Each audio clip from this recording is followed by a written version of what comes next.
With a franchise as gigantic as Pokémon, there are going to be things about the franchise that we thought were true, that of course turned out they're not. So in this video, I'm going to list 10 things that you thought about Pokémon that turned out to be 10 things that you believed in Pokémon that you don't 10 things that you might still believe in 10 misconceptions. Honestly, there isn't a better word to use for it.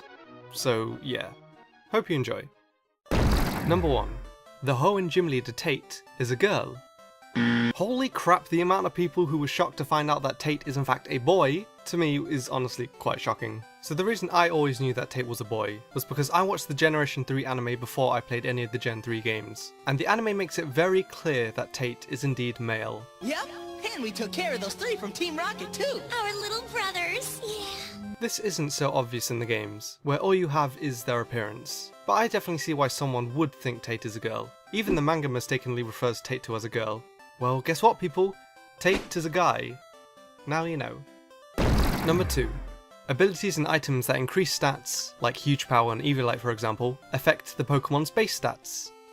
Abilities and items like huge power and Eviolites don't affect the Pokemon's base stats, they affect the Pokemon's actual stats. I see people stating this all the time, so if you're not quite 100% with me, let me give you an example. Let's take Azumarill. This Pokemon has the ability Huge Power, which doubles the user's attack stat. What a lot of people think is that Huge Power will double Azumarill's base 50 attack to base 100, making a level 100 Azumarill with perfect attack IVs, an attack boosted nature, and 252 EVs in attack have the max attack stat of 328, which is again incorrect. No, Huge Power is better than that. As I said, the ability doesn't double the base stat, it doubles the actual stat, meaning if Azumarill's attack is the highest it can possibly be, at 218, it'll double to an impressive 436, which in terms of base stats is almost base 150. Yeah, quite the difference if you ask me. This is the same case as Eviolite and choice items, affecting the actual stat, not the base stat. So if you did think these abilities and items affected the base stat, they're basically much better than you originally thought. Number 3. Genderless Pokemon can use Attract on other genderless Pokemon. Again, wrong. This is something I've even brought up in a video before, and I still now and again get comments from people telling me that genderless Pokemon can use Attract on other genderless Pokemon. Well, they just can't. I'm telling you right now, it's not possible. Still don't believe me? Okay, here's proof. You see? So now you know that genderless Pokemon can't attract others. By others, I mean anything. Sorry, Cragonal.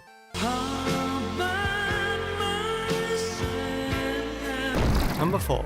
Hitmonlee and Hitmonchan are based on Bruce Lee and Jackie Chan respectively. Yeah, and Hitmontop is based on... I don't know anyone famous called Top. Anyway, apart from Bruce Lee and Jackie Chan's names being references to the English names of Hitmonlee and Hitmonchan, they don't really have anything else in common, except for the fighting part of course. Hitmonlee may be the personification of the martial art Taekwondo, which is why it focuses so much on kicking, and Hitmonchan is a boxer. While Bruce Lee was an amazing kicker, he trained in the art of Wing Chun, and Jackie Chan is not a boxer, although he has done some boxing on screen. And I guess he does do drunken boxing. But Hitmonchan is very clearly based on a different type of boxing. In fact, Hitmonlee's Japanese name, Sawamura, is derived from the former Japanese kickboxer Tadashi Sawamura, and Hitmonchan's Japanese name, Ibiwala, is derived from the former Japanese world champion boxer, Hiroyuki Ibihara, which quite frankly make a lot more sense than Bruce Lee and Jackie Chan. Although I'm not gonna lie, it would have been awesome if they were based on Bruce Lee and Jackie Chan. Number 5. Splash is a water type move.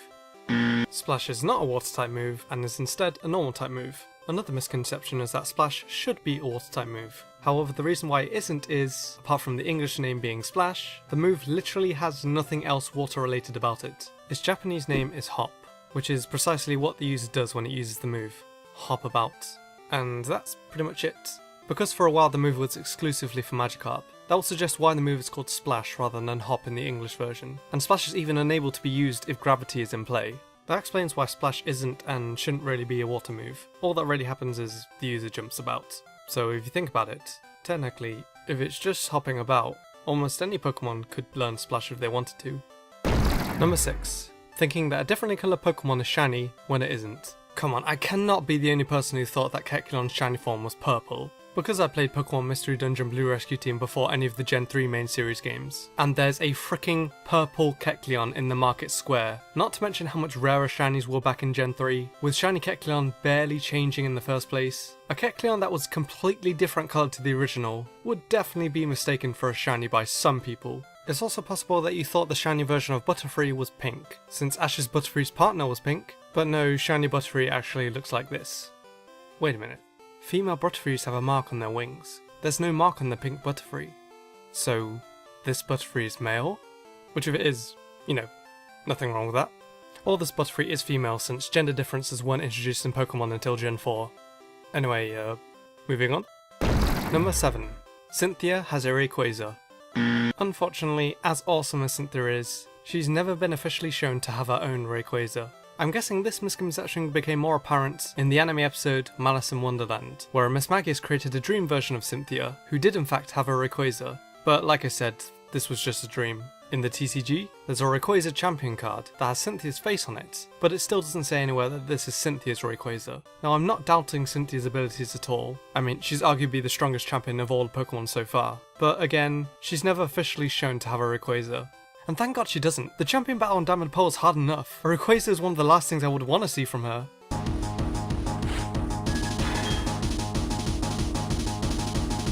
Surprise, motherfucker! Number 8. Ash has beaten every gym leader from Kanto to Kalos. Oh boy, if you thought this, then you couldn't be more wrong.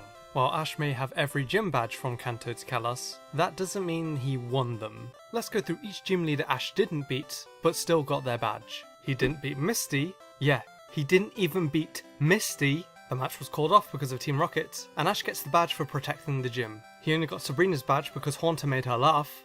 Seriously, that's f***ing bullshit. He got the rainbow badge from Erica for saving her Gloom. Price straight up forfeited the match, and just gives Ash the badge because he admired Ash's strength, and didn't want his powerless one to get hurt. Pussy. And Ash tied with Maylene. But in the anime, if you tie with the gym leader, they decide whether the challenger gets the badge or not. So Ash still technically didn't win the Cobble badge. Ash also had to rematch all of these gym leaders after losing to them once, or twice against Brock. So bottom line, Ash sucks. Which is not a misconception because everyone knows that. Although Ash, if you win the Kalos League, I will happily take that statement back. Number 9.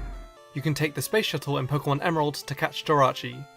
To me, this is one of those famous Pokemon tales you'd hear on the playground. Psst, psst, hey, did you know? When the guy at the space station says launch 100, you can take a shuttle to the moon and catch a Jirachi! This is basically the Mew under the truck of Gen 3.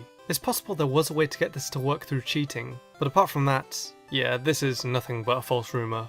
I have no idea how this rumour started, but it's likely that this was the main inspiration for the Delta episode in Omega Ruby and Alpha Sapphire. We go into space, battle, not Jirachi, but Deoxys, which is still awesome, but yeah, the shuttle on Emerald wasn't true.